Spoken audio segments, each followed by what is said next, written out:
By Christ, then, but Skellig will test that poor man.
The boatmen dug their oars deep in the swell and pulled the bow around.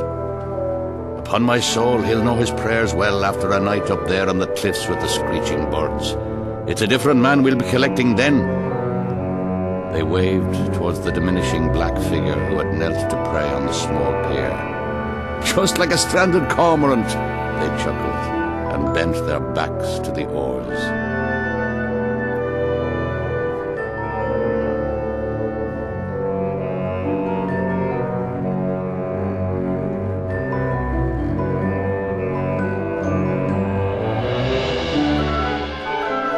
On the pier, Father Gerard Hopkins had begun his retreat at the very edge of Europe. But to what am I retreating? Why do I compound my exile here in the most extreme corner of this most extreme land? England, Ireland have disappeared with that boat, and I am here. Steps. Stone steps. Steps cut into stone. Step after stone step. Steps of stone slabs. Slab after worn stone slab. Edge of stone. Step the edges of stone. Step the edges of soul. My soul is stone, is splintered slate. Oh, let my slow plodding hone me. Edge me with brightness.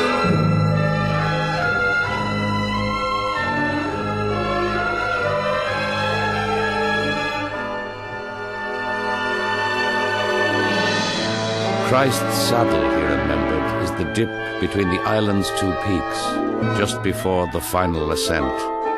You can rest there, Father, and gather yourself to go to the top.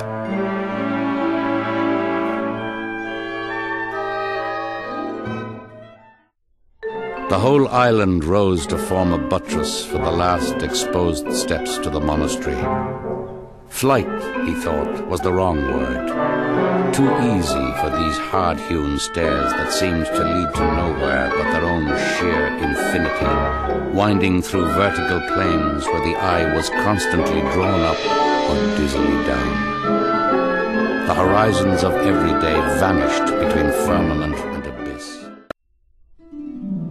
And then to follow the path, level at last across a narrow ledge, and to enter under huge lintels the enclosure, a small miracle of terracing, and the stone cells shaped like beehives, like bells, and all the air was honey, was chimes, was harmony.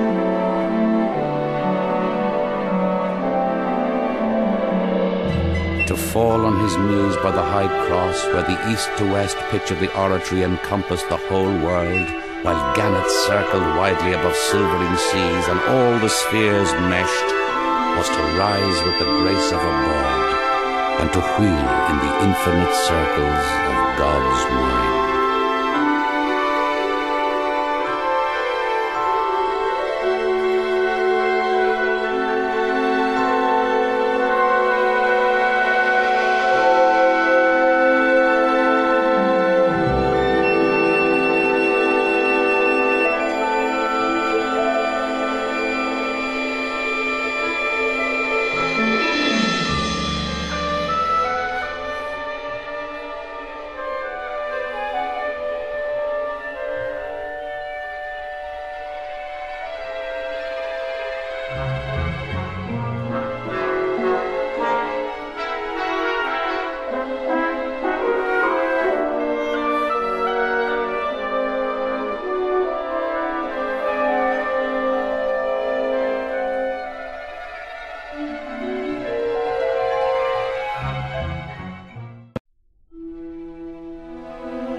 By God, he doesn't look too bad. Bobbing in the shadow of the rock, they hauled fish after shining fish aboard. They watched as he descended slowly from the summit and heard him call out something to them. "He can wait a while now. There's a shoal here." They laughed, spilling out more mackerel.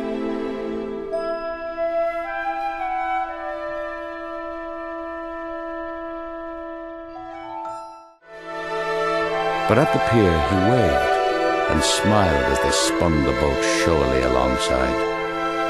He settled easily on a scaly thwart and eyed the quivering, thumping fish. "An appropriately miraculous catch, gentlemen," he offered buoyantly. They smiled politely, sensing a joke they did not understand.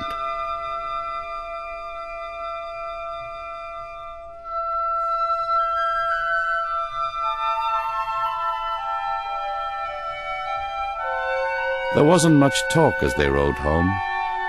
They established he hadn't been too lonely or frightened, and all agreed they were blessed with the calm day. After